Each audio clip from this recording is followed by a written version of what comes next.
আসসালামু আলাইকুম রহমতুল্লাহি ওয়া বারাকাতুহু নাহমাদুহু ওয়া সাল্লাল্লাহু আলা রাসূলিল কারীম আউযুবিল্লাহি মিনাশ শাইতানির রাজিম বিসমিল্লাহির রহমানির বাবু মাউ ইসাহাতিল ইমামিন নিসা ইয়াউমাল ঈদ। আজকের বক্তব্য সে ঈদের দিন নারীদের প্রতি ইমামের নসিহত করা সম্পর্কে আমি হাদিসটি তেলাওয়াত করেছি। বুখারী প্রথম খণ্ড পর্ব 17 অধ্যায় 19 হাদিস নম্বর হচ্ছে 978।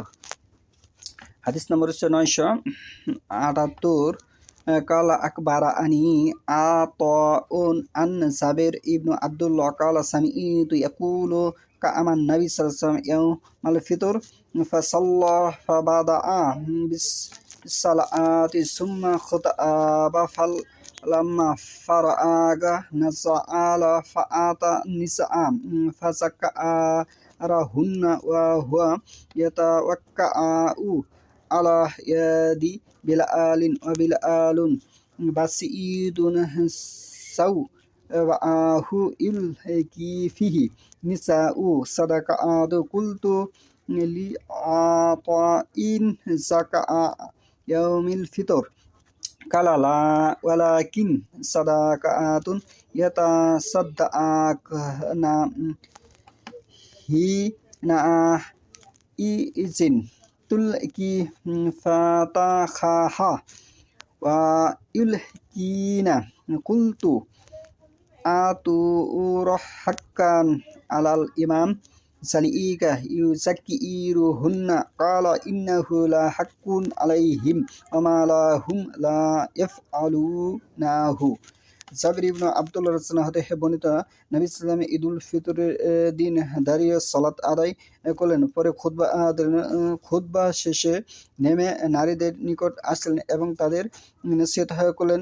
তখন তিনি বেলাল রাদিয়াল্লাহু হাতের উপর ভর দিয়ে ছিলেন এবং বেলাল রাদিয়াল্লাহু তার কাপড় প্রসারিত করে ধরলেন। এতে নারীগণ তার দান সামগ্রী ফেলতে লাগলেন।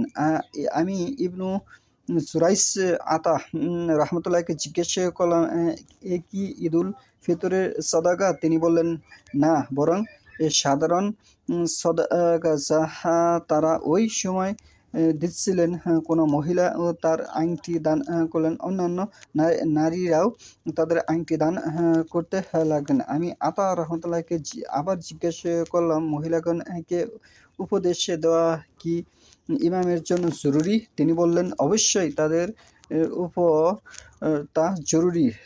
তাদের অর্থাৎ ইমামগণের কি হয়েছে যে তারা তা করবে না? ইমামগণের কি হয়েছে যে তারা করবে না? লা ইয়াফআলুনাহু, কেন তারা করবে না? তাহলে নারীদেরকে নসিহত করতে হবে। এই হাদিস থেকে স্পষ্ট বোঝা যাচ্ছে যে নারীদেরকে নসিহত করা জরুরি। নারী পুরুষ একসাথে সালাত আদায় করবে, এই হাদিস থেকে এটাও বোঝা যাচ্ছে। তাহলে আমরা নারী পুরুষ একসাথে সালাত আদায় করব, যেটি ভারতবর্ষে যদিও বিদ্যমান নেই। তারা কোরআন হাদিস থেকে মানুষকে দূরে সরিয়ে দিচ্ছে। আমরা চেষ্টা করব যেন মানুষ সেই হাদিসের উপর আমল করতে পারবে, এরকম বিষয়গুলো যেন আমরা বাস্তবায়ন করতে পারি। এটি হচ্ছে মুসলমান ইসলাম ধর্মের মুখ্য বিষয়। মানুষ সকল মুসলিম যেন একত্র হয়ে সালাত আদায় করতে পারি, সকল মুসলিম যেন একত্র হয়ে চলাফেরা করতে পারি, এটি হচ্ছে ইসলাম ধর্মের মূল বিষয়।